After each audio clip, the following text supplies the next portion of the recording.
ဒီနေ့ကတော့အိမ်ကိုလာလေတဲ့ဧည့်သည်ညီမလေးလှုပ်ကျွေးသွားတဲ့ဟင်းတုပ်လှုပ်နီးလေးဝေမျှပေးလိုက်ပါတယ်စားလို့လည်းကောင်းပြီးပြုလုပ်ရလဲရမ်းလွယ်ပါတယ်ကဲရင်ဦးဆုံးအိမ်မှာစိုက်ထားတဲ့ရုပ်ရွယ်လေးသွားခုလိုက်ပါတယ်ဒီမှာအသီးနှံလေးတွေကတော့ဒါလေးသုံးထားပါတယ်နော်ရခိုင်ငပြောဘူးကိုတစ်ဖူးသုံးတယ်နော်ဒီရခိုင်ငပြောဘူးတစ်ဖူးကိုအပေါ်ကရင်းတဲ့အဖက်တွေအကုန်လုံးခွာထုတ်ပြလိုက်မယ်အတွင်းထဲကနုရာလေးပဲယူပါမယ်ပြီးရင်တော့ဒီဖင်အားဓာလေးကိုဖြတ်ထုတ်ပြမယ်ပပလေးလှီးထားပေးလိုက်ပါနော်ဒီငပြောဘူးတွေဘာတွေကအစည်းလေးရှိတဲ့အတွက်ဒီလိုပပလေးလှီးပြီးရင်တော့သူ့ကိုနနွေးမုတ်လေးရဲ့စားလေးရဲ့နဲ့15မိနစ်လောက်စိမ်ပေးတယ်ပြီးရင်တော့2ထပ်3ထပ်လောက်တော့ပြန်ဆေးပေးပါနော်ဒီမှာကစွန်းရွက်လေးတွေလည်းကကြီးလေးနဲ့ကြိုက်ထားမယ်ပဲမောင်လေးလည်းသုံးထားရမြင့်လေးလည်းသုံးထားရပါတော့တီးနှံလေးတွေကတော့ကိုကြိုက်တာလေးကိုထဲပါနော်ပြီးတော့စနရခိုင်ငပြောဘူးရဲ့မုံလာဥနီလေးရဲ့လည်းဒါပပလေးလှီးပြီးတော့ထည့်ပါရနော်အသီးနှံလေးတွေအကုန်လုံးအစင်သင်းဖြစ်သွားပြီဆိုရင်တော့သူ့ကိုစပြီးတော့နေမယ်နော်နေဖို့အတွက်ဒါမှုေးဆန်စိမ့်မှုတ်ကိုတစ်ထုပ်ကြော်လောက်သုံးထားပါတယ်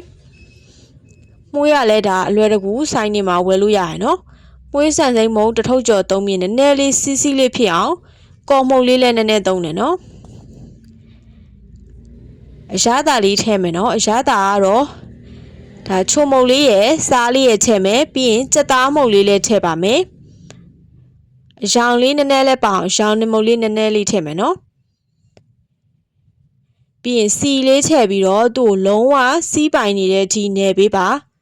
သူစီးစီးလေးဖြစ်တဲ့အထိပေါ့နော်နှမ်းနှမ်းဆက်နယ်ထားပေးလိုက်ပါနော်အကုန်လုံးနယ်ထားပြီးပြီဆိုရင်တော့စောနာတော့ခူးထားတဲ့ရဲရွယ်လေးကိုရေနွေးလေးတွားဖြောပါမယ်အရင်နူးနေစရာမလိုဘူးနော်ထုတ်လို့အဆင်ပြေအောင်လောက်လေးဖြောပေးရင်ရပါပြီကဲဒါဆိုရင်တော့ဒီရဲရွယ်လေးကိုပြန်ဆယ်ထားမယ်ပေါ့နော်ရဲရွယ်လေး2ထပ်လောက်ကိုအခုလိုမျိုးလေး2ရွက်လောက်ကိုအခုလိုမျိုးလေးထပ်လိုက်ပြီးတော့ဟင်းတုပ်လေးထုတ်ပေးပါမယ်ကဲတေးချာလေးထုတ်ပြီးပြီဆိုရင်တော့သူ့ကိုပေါင်းပါမယ်နော်အောက်မှာရေလေးခံပြီးတော့ရင်နွေးလေးစုတဲ့အနေထားမှာပေါင်းလိုက်မယ်ဟင်းတုပ်လေးကဖိကြည့်လိုက်လို့မာတင်းတင်းလေးဖြစ်လာပြီဆိုရင်တစ်ဖက်ကိုလှန်ပေးလိုက်ပါနှစ်ဖက်လုံးမာတင်းတင်းလေးဖြစ်တဲ့အထိပေါင်းပေးပါမယ်နော်ကဲအခုဆိုရင်တော့နှစ်ဖက်လုံးမာတင်းတင်းလေးဖြစ်သွားပြီပေါ့နော်ဒါဆိုရင်အေးခံလိုက်ပါအေးခံပြီးတော့သုံးဆောင်လို့ရပြီပေါ့နော်ကျမတို့ကတော့အချိန်မရှိတဲ့အတွက်ဒီစီချက်တွေအချိန်တွေတိတ်မလုံနိုင်ဘူးပေါ့နော်အဲ့တော့အိမ်မှာရှိတဲ့ဆော့လေးနဲ့ပဲတိုးစားလိုက်ပါတယ်